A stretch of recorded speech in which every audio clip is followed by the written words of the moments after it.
Good afternoon, my name is Conor McManus and you are listening to the Collective Fitness Show. A little bit of a different one today.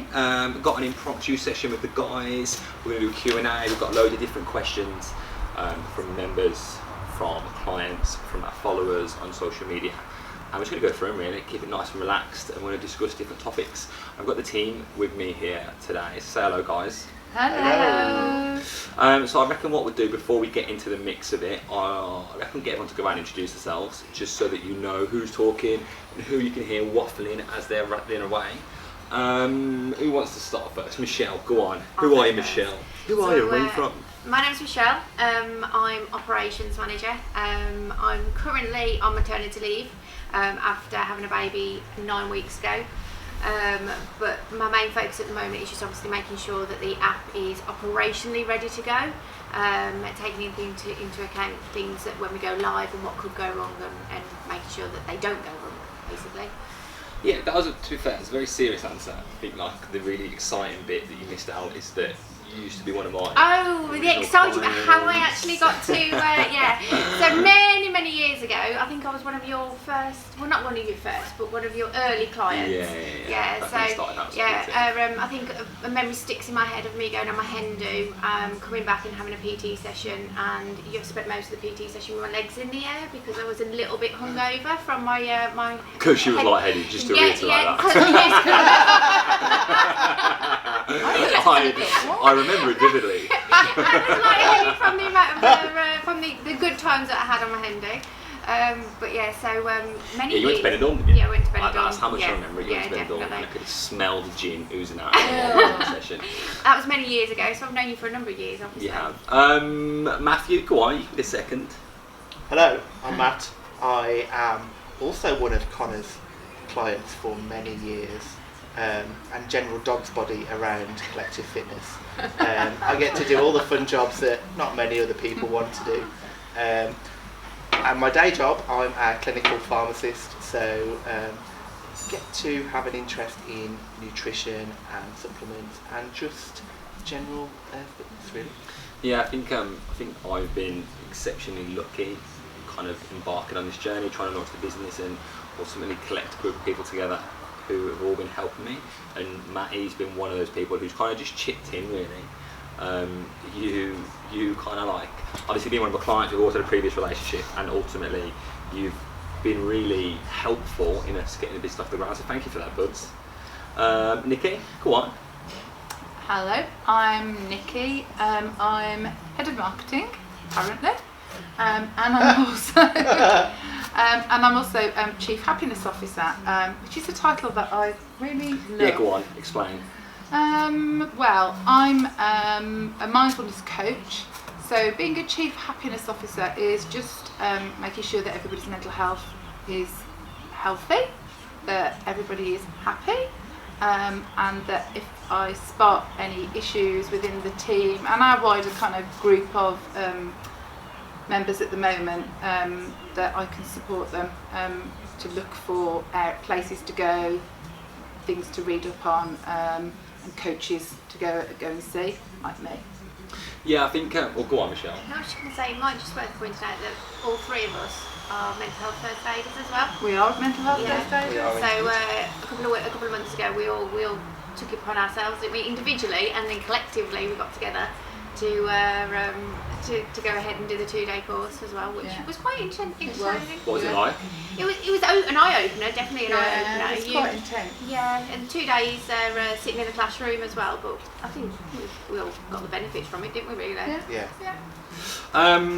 So yeah, I think like one of the main things that, you know, anyone who's listened to a podcast before or heard any of us talk is that, like, you know, that like one of the main core reasons we do what we do is because there's an element of like mindset, and we just want people to be happy, and that's what like exercise is a vehicle to that, whether you're in a currently fine state of life or whether you kind of need uplifting.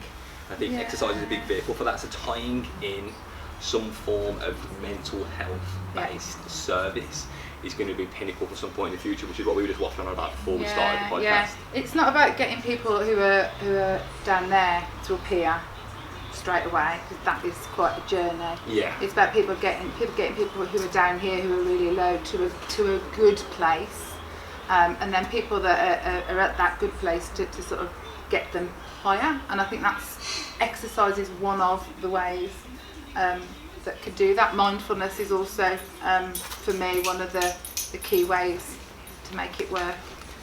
Good Jazz in his jazzy top. I know, Jazz has just rocked in 5 minutes late. Actually, not even Half an 5 hour, minutes late. half an hour. Jazz, everyone's just introduced themselves. Do you want to do the same, mate, and just let them know who you are, what the crack is?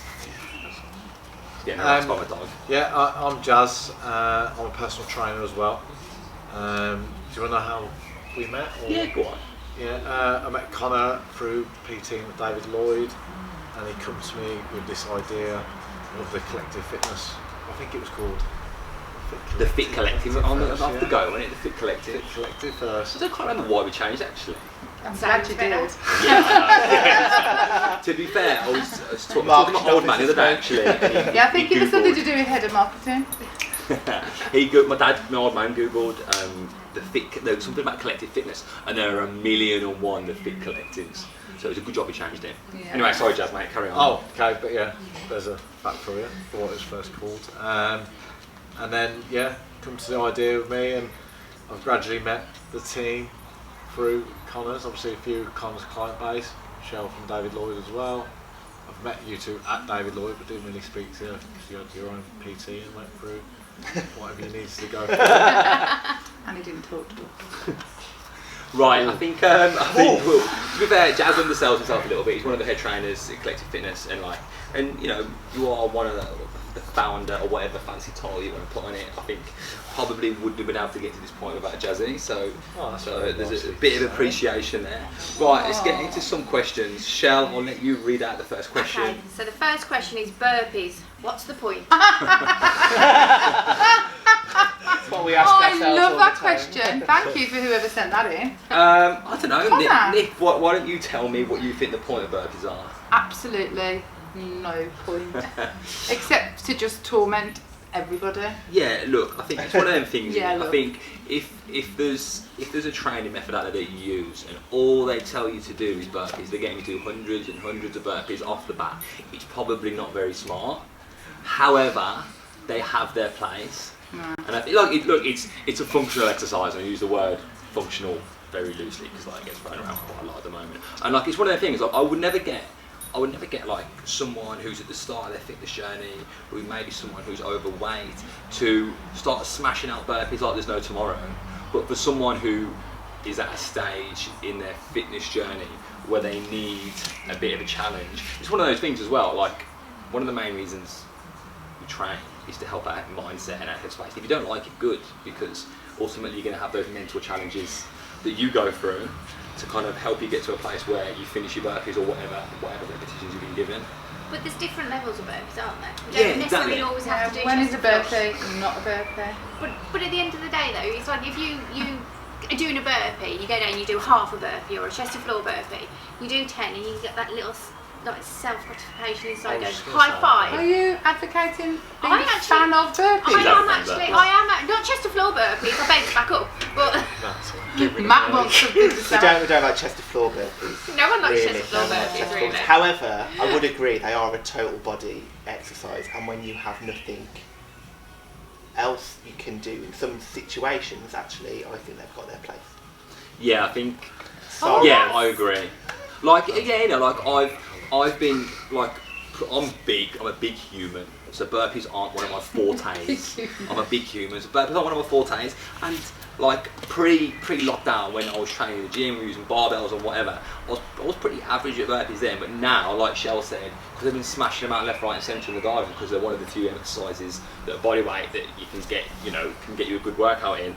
I'm class at them now, and I'm happy that I'm class at them.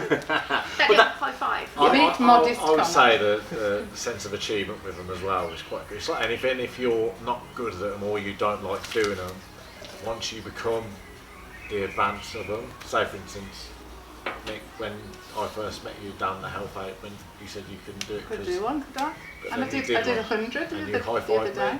Did you? Did you do 100? When we were at the park training outside, Oh, was it 100 we did total? 100. Yeah. So obviously you don't say, oh, after set do 100, but through the workout you did 100 by counting them, Yeah. and then sense of achievement. So Yeah, I do high five, yeah. I remember the first time you came Virtual down to the high five. gym. Yes. So yeah, in essence, whoever question. answered that question, good question, but that's why, because there's a sense of achievement there. I think that's the summary. Go on, Nuna, give me your second question. Nuna. I'm not your typical gym body, so how do I overcome this? That's an interesting question. I don't know what, like, from a client perspective, what do you make of that? I think I'm probably the wrong person to answer it because I've got this air of, apparently people tell me I have this air of confidence when I walk into a gym and just go, because I know what I'm doing. I Yeah. don't. I haven't got a clue. But I think I can answer that, having started my fitness journey post cancer, post surgery, 4.5 stone heavier than I am now, and wearing big joggers and massive men's t-shirts, and being that person that just thought everybody's going to be looking at me, everybody's going to be saying, look at that body butt." confidence isn't necessarily big, overweight. No, it it's can be not. anything. It can be a skinny anorexic person, or it could be just your normal Joe Bloggs, Yeah, you male can. or But it's female. more, mine was more about the point. My point was going to be that you think everybody's looking at you, but in actual fact, when you get in the gym, once you're up there, not really. Unless you know them, they don't really take that much notice of you. Yeah, I think the irony in that is that everybody thinks somebody is looking at them. And if everybody thinks somebody's looking at them, then all the other people in the gym aren't looking at you, they're No. worried about people Yeah, looking but at the them. people in the gym that want to be looked at. Yeah. But at the end of exactly. the day, and everyone's got those in their gym, but you don't have to necessarily. Nobody wants to aspire to be like everybody. No. Everyone's Well, individual. I also think that there is a bit of a camaraderie in fitness. The majority of people in fitness want you to do well, and if they see somebody that's not your typical exercise person, but is actually giving it a go, then they're actually kind of, well done, because, to me, now I look at those people and think I know how difficult that is. Whether you're big, whether you're small, just the confidence of it and actually doing it. Like my first burpee, I remember, well, not a burpee, I did a class and you had to do walkouts. I just could not do them, I was so big. And I remember I literally fell on my face and I cried with embarrassment. I walked off, I went off onto the treadmill. I can remember walking on the treadmill with tears running down my eyes. And now I would just encourage somebody. It's a shame nobody was encouraging me, but I think it was probably because they all thought that I was such a bubbly joker that I was fine with falling on my face. What was the full question? Sorry, I got the start of it. I'm not your typical gym body, so how do I overcome this? Gym body. I think the answer to that question is you don't. Like, there's nothing to overcome. I think everybody is unique in their own way, and it's a bit of a journey. And I think it's very like your perspective question. Yeah. Go on, Yeah, I mate. would say it's your perspective, because Yeah. I don't think there's anything as a typical gym body. I Yeah, think that's there your 100% perception there of what is a typical gym body. Do I I- think once you, I think you need to remember that you're there. You've actually made the first step into the gym by being there. So actually, there's no reason why you're any different to anybody else, because everyone had to step in there at some point.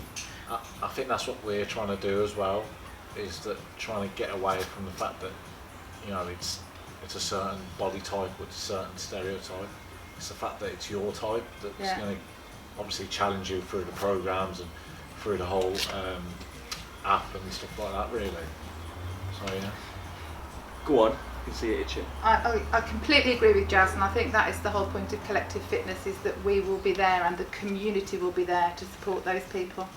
So those people who are struggling and put their hands up on the app and say I'm struggling, at a Facebook group, I'm having a bad day, there will be a community of people that will be there to support you and give you that virtual high five and push you forward. Yeah, I think one of the biggest things that I said from the outset is that there's, whether people talk about it or not, there is a bit of a stigma around the gym. And like some certain people in certain walks of life who could very much benefit from the gym have this false sense of like egotism and narcissism that's attached to somebody who goes to the gym. And I don't think that's necessarily true. I think the gym is like, somewhere where you get to build yourself up, both physically and mentally, health, personal well-being, mental well-being, blah blah blah.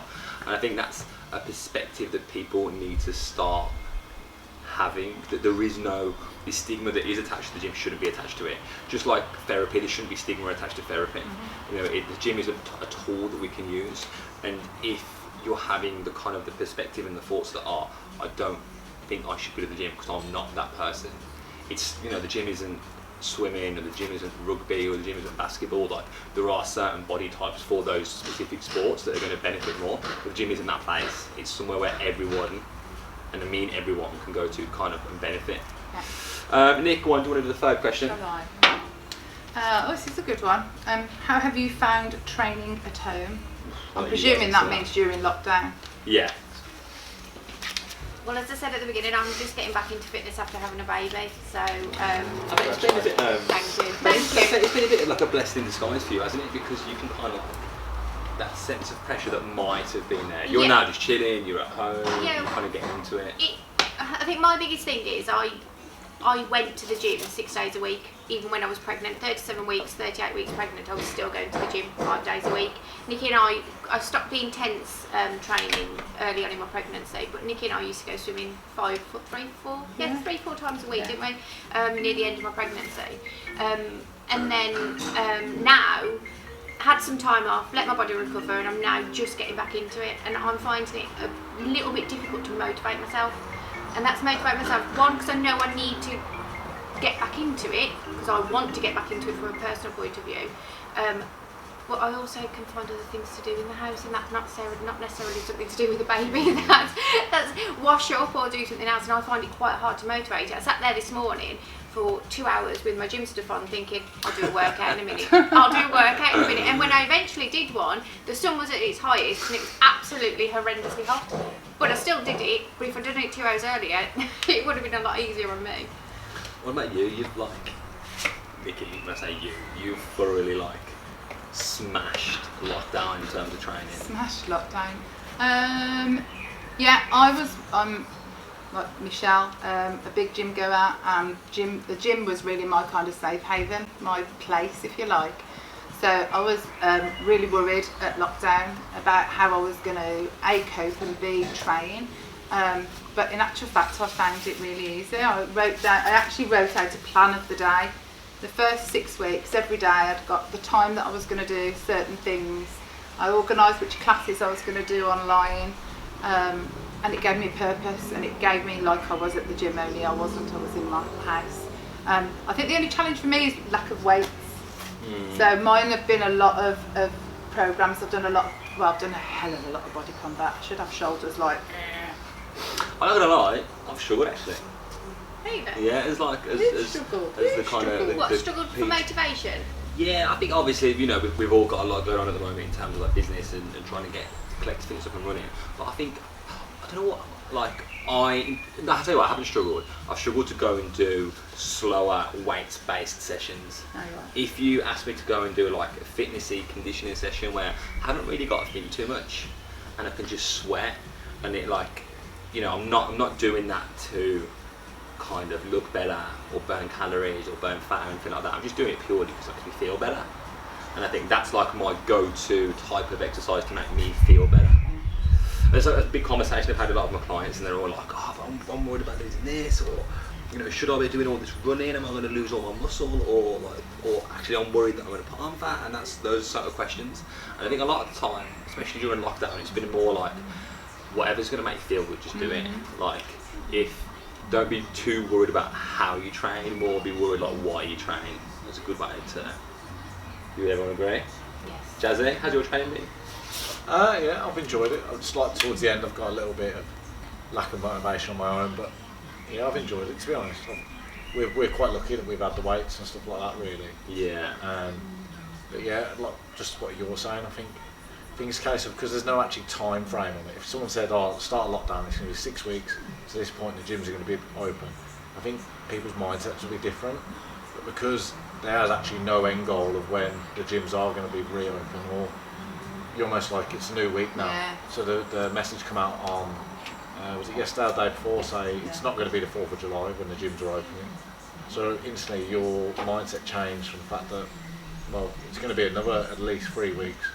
So you've got to do this for another 3 weeks or you won't be training. Right, more program. Yeah. Yeah, I think at the start it was pretty much hit and miss over what I thought I could and couldn't do. Like, I haven't got weights, I haven't got this. I think you adapt. It's about adapting and sort of overcoming the obstacles that come in there. But it has been hard to motivate after a while. I think it's so easy though when you've got an app and the app's telling you to do something. To go no. I don't want to do it. I like to tell the lady no. No, I'm not doing that, and that's. I tried it with Connor today. It didn't go well. I think there's a mixture of to get all fancy. There's a mixture of a lack of accountability and a lack of like intrinsic motivation. You know, people love training with other people because you're accountable to them, and you know, we all do it when like we do a burpee and we look around and go, "You all saw that, didn't you? Like you saw me just do really well. Good, I'm glad you saw me do really well." There is an air of that. It's that competitive side of things as well, and that's kind of like comes into it, and that's what comes into from an app from within the app, isn't it, as well? So you've got the leaderboard section and everything else like that within the app that you can not compare yourselves to others because you never want to do that, but you can see where you're going and how you're progressing through your different programs. And whereas at home, yeah, it really is quite hard. Yeah, everyone loses their mojo a little bit, don't they? Michelle, go on, fire okay, the next so question. the next question is, what are the benefits of taking extra supplements, and should I be taking them? You got anything to say, mate? This is your field of expertise. You said that at the beginning. It is my field of expertise, and I think it depends on what you're looking to do. I think generally, if you're eating a balanced, healthy diet, you probably don't need a lot of extra stuff. Yeah, I think I think people forget that the word supplement is there. You have a supplement to supplement your current diet. Yeah, it's not going to be a magic bullet or a magic pill that just fixes everything and suddenly I'm taking vitamins so suddenly I'm really healthy, or because I'm taking all that protein I'm going to suddenly bulk up and get everything I ever wanted. I don't think and I think that's what you're sold sometimes. It's not a magic pill. There's no magic pill that's going to So I think, sorry to tell everybody that, but yeah. From a technical standpoint, I think protein's a big one. The amount of conversations I have with people where I'm like, right, this is your protein recommendations. We want to have this amount of protein so that you maintain all your muscle while you're losing fat, or if you're trying to put on muscle that you aids that process, you've got the sufficient amount of protein in diet. And a lot of people look at that amount and are like, no way am I going to do that in my daily diet. And a lot of the time that is the case, and that's where protein supplements come into it. I know we had that conversation, and it wasn't until you actually start tracking, you actually think, well, I actually have more than I realised I had in the first place, and I probably, if I just adjust it that way, I don't need to buy X amount of extra stuff. I think it's until you actually break it down sometimes, I don't think you actually have an appreciation of what's already in your diet, or what simple changes you could make to start with before you start adding on a load of extra stuff and a load of extra money. However, I want to offer an alternative perspective, which is a really interesting conversation I had with another trainer a while back. And that actually, if I'm saying to Joe Blogs, I want you to do this, this and this, and due to their current lifestyle, that may be unachievable. They may literally get up first thing in the morning, and then they get on the train to work and blah blah blah. There's no real time for them to have a proper breakfast or same thing on the evening or whatever. So sometimes protein supplements or another form of supplementation is the answer to cater for that person's certain circumstances. Well, that's why it goes back to individual circumstances. Exactly. And whether you examine your own personal, just because your friend is doing it doesn't mean you need to be doing it. Yeah, there's a lot of gimmicks out there, like pre-workouts and BCAAs and stuff that aren't really worth their weight. You've got to understand more what's right for you. But, that was the dog. Another one is vitamin B, C and D. Vitamin B, if anyone's vegan or anything like that, you should definitely supplement vitamin B. Then again, I saw some research recently that was stating that actually everyone will need to supplement vitamin B. And I know a lot of people are deficient in vitamin D as well. Yeah, and particularly during the winter time, especially in this type of country, you'll have Yeah, exactly. Not at these moments, because we're sat in the garden, lapping up the sun. Jazzy, fire over the next question, sir. I've got a good one. Why should I start CrossFit? Go on, you can answer that if you want. It's a better one. I started it about 2 years ago, was it, in Oz? Yeah.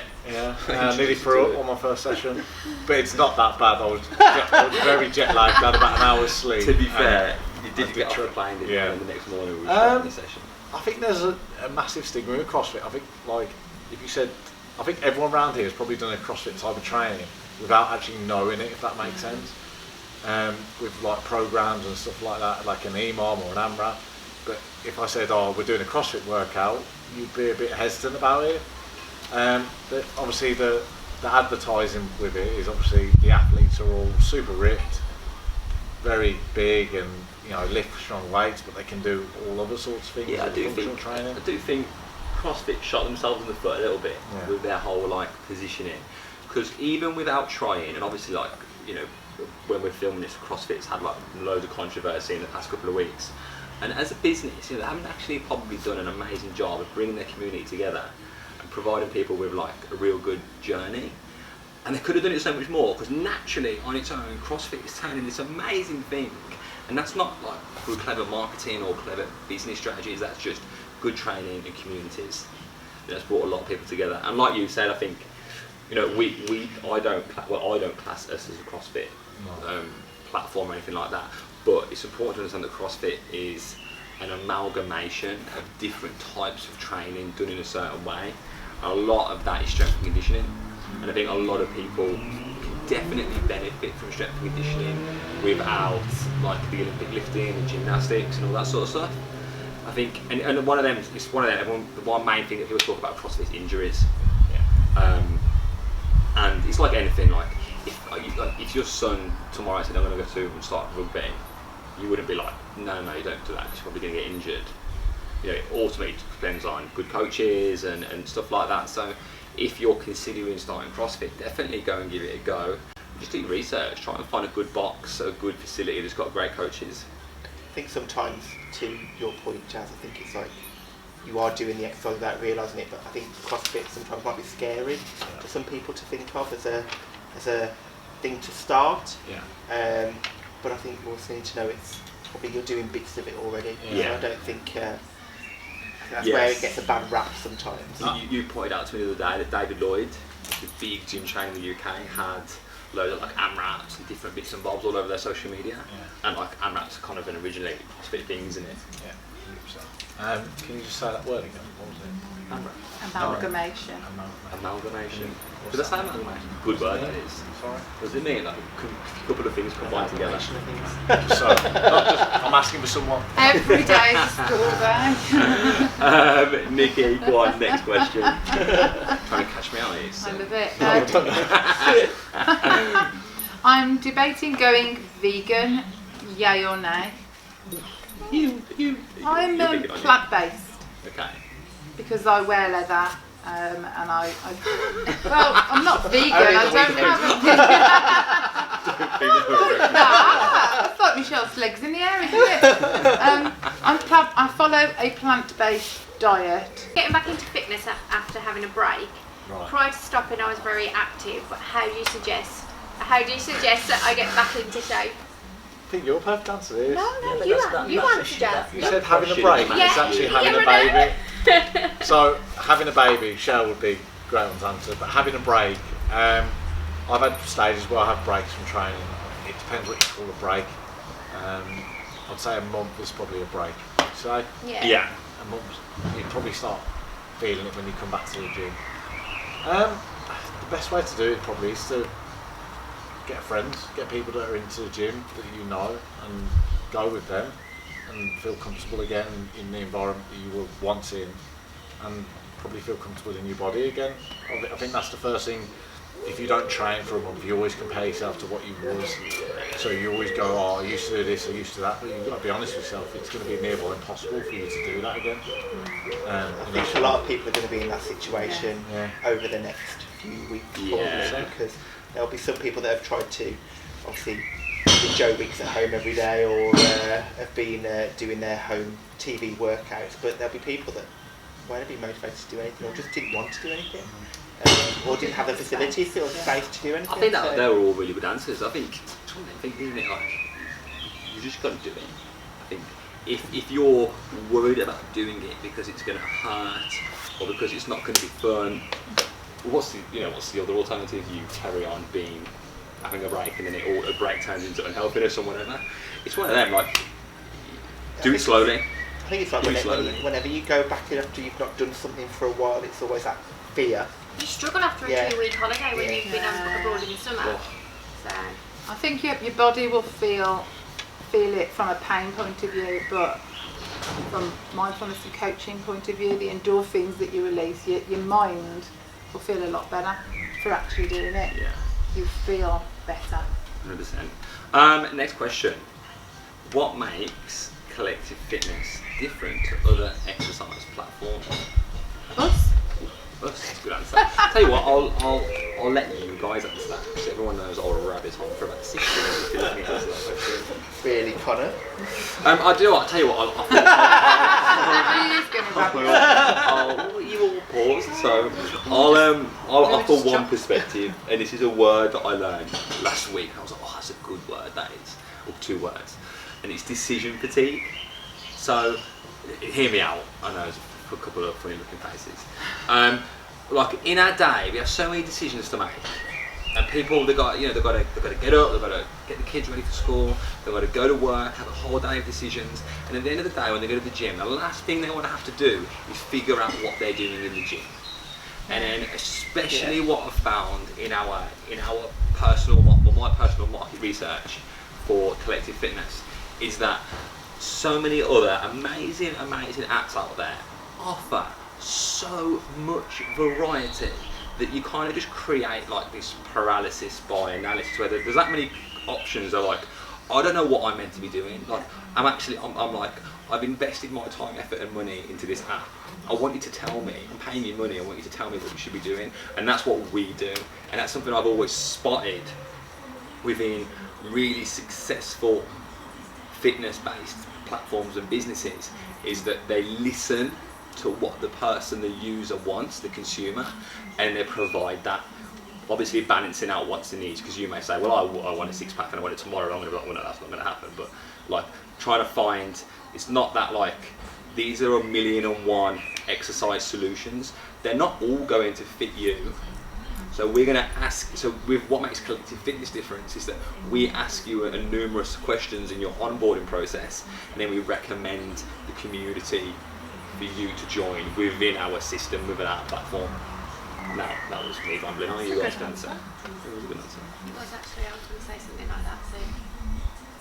I think inclusivity is the key thing for me. Some of these very, very good apps are for people that do want that 6-pack and expect that 6-pack quite quickly, whereas I think we are about inclusivity and also reality, like Connor just said, the reality of getting a 6. I saw get dancers' legs in 30 days. I was like, what are dancers' legs? First of all, I can dance, so I have dancers' legs. And clearly it wasn't because there was an amazing picture of a pair of amazing legs, but it's not really accurate. Nobody's going to do that. It's a bit of a funny one. Like if anyone ever makes you a promise like that, whoever's listening to this, if you ever see a Facebook ad or even a personal trainer and they promise you a specific outcome within a specific time frame, then run a mile, ask for a refund, whatever, because it's not plausible. Like I don't know you. How do I don't know what you've got going in your lifestyle. How am I going to know that I'm going to give you a 6-pack in 30 days if I don't know about your terrible relationship with food, or the fact that you've got 18 children at home you've got to worry about? It's not going to... But then that comes from naivety of some individuals as well, though, doesn't it? 'Cause remember, when I first started training with you, I was like, I want to be like this, I've got my wedding coming up, I want these skinny arms, I want the no waist and everything. You look good for your wedding. Oh, I did, I look fab. But that's naivety and also social media, whereas what the app is doing is you aren't being compared to those, it's individual, like you've already said, down to you. I agree. Thank you. Jazz? What even is resilience? What even resilience? That makes it doesn't even make sense, but what's resilience? What is resilience? What is resilience? The thing is kind of falls under a lot of your... I did just hear you say that word and I was like, and in like a really simple way, resilience is your ability to kind of deal with and bounce back from hardship. I think I'd put. And I think there's something interesting in resilience that I was reading Ross Edgley, if anyone, I've spoken about him quite a lot, he's one of my people I look up to in the fitness industry. He's the guy who swam around Great Britain, and he's recently released his book all on resilience. And one of the things he was saying at the start of the book, I'm not very far into it, but he said it quite early doors in the book, and he was saying that there is a direct correlation between success of athletes and resilience. So the more resilient an individual is, the more likelihood they have of being successful within their craft. And I think that's important. And I think I look at resilience like a muscle. You've got to train it to grow it. I've met a lot of people through PT who haven't really had to deal with much hardship in their life, and then when the smallest thing comes by that is not like a big deal for some people, it really sets them off. And for people like some of us who have had to deal with things in our life, we look at those situations like, hang on, yeah, that's nothing. But it's a big thing to them. Exactly. I think that's the thing, isn't it? I'm just going to say resilience can come in any form, really. It could be anything, a mind thing, a physical thing. Yeah. It could be sense of achievement of you. Maybe even sticking to your diet for the first day. Yeah. That's resilient because you started it. Yeah. I think it's a term that's been bandied about a lot recently. I think it's definitely become more prominent recently. But I think it's something that people think they have to already know how to do it. Like, I should know how to be resilient, but actually it's not. And I think once you get over that fact in yourself that it's something that you, to your point, you need to train, you need to get better at, I think that starts to unlock a lot of things. It's not something, some people are just naturally good at it, I think, without even realising that that's what they're doing and how they cope. But just because some people can cope, then I think I don't believe that. I am back in my early days as a PT. One of the things I used to say, and I can articulate this and understand it a bit better now, was that like the great thing about exercise is that, you know, part of that journey is a lot of hardship in it, and more often than not, that hardship or that ability to deal with the hardship spills over into normal life. So when you get better at fitness, you then go into your day and you get better at your job, and then you get better at relationships, and ultimately facilitates you serving the situations around you a bit better. That is resilience, and I think that's why exercise is great, because, you know, like we've said at the start of the podcast about burpees, you deciding to do or not to do burpees is resilience, but at the same time it is get thrown around quite a lot. I mean, like I was the girl that cried on the treadmill because I fell over. But if I hadn't had resilience and got back up and came to the gym the next day, I'd still be 4.5 stone heavier. And we all have resilience because we can have a bad day, we go home, but in the morning we will get up out of bed and get dressed and showered and carry on as, you know, you will do your, or most people will. The people that suffer extremes will struggle to do that, but on the whole, you have got signs of resilience, and like Connor says, it's like a muscle that you just need to train. You need to learn and equip yourself with the tools to help you have strength in that resilience, if you like. I'm just naturally resilient. I don't know how, and I don't know. Yeah. It's nothing that I'm mega proud of. I don't go on really resilient, but I think it's also important to note that to say when you're not okay as well. So that's where we have the conversation of it's okay not to be okay, and then it leads into a bigger conversation. So if you're feeling that you can't do that, and some people can't do that naturally and won't do that naturally every day, then that's when you need to go and speak to someone and not keep that to yourself and not be ashamed of keeping that to yourself. Yeah, I think like to break it down in your head, look at it exactly how you would look training your biceps or whatever. When you first pick up a barbell, you're not going to be able to do a barbell curl. But when you first approach a situation, you're not going to have to deal with that situation. But then if you continually don't be able to complete that bicep curl, you're going to go to a personal trainer. But if you continually struggle to deal with situations, like you said in that analogy, that's when you go and kind of address that as an issue and talk to someone about it. Next question, gang. Next question, Nike or Reebok? Jazz, this question was built for you. this is your Is Well, Nike man? I've got a Nike golf top on, but I do wear a lot of Reebok trainers, but that's about it. On the Reebok, I don't really. I don't know how to answer that really. Good in Reebok. If you say so yourself. I'm definitely team You 9. say I look good when I come in. You look good. I'm definitely team 9. I'm team 9. I think Nike's more function over aesthetics, whereas Reebok is more aesthetics over function. So I'm big 9. So what are we talking? Are we talking their brand, or are we talking They're close. I know their anything. clothes? It's the easy one is Nike because they're so big. I don't think Reebok's not as big in this country as say maybe Australia or America. You like your Reebok Nanos, don't you? Yeah, but that's just trainers. Yeah. So So I'm big 9. I'm team 9. Yeah. Next question, Matthew. Next question. How do you stay motivated when you're training on your own? Have we covered this? Yeah, we quite looked at it earlier. I'd say a simple way of answering that is think about why you train, not how you train. Like why you know. Might drop. Yeah. Like you train because you want to keep fit and healthy, and at its core, it's a lot of mental health. Connor nearly gave a short answer there. So near. Oh, Yes, near, so far. Is this our last question? So this is the last It question. is. So reps or timed workouts? Oh.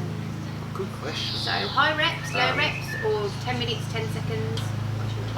Personally, I don't think I've ever prescribed big components of timed work.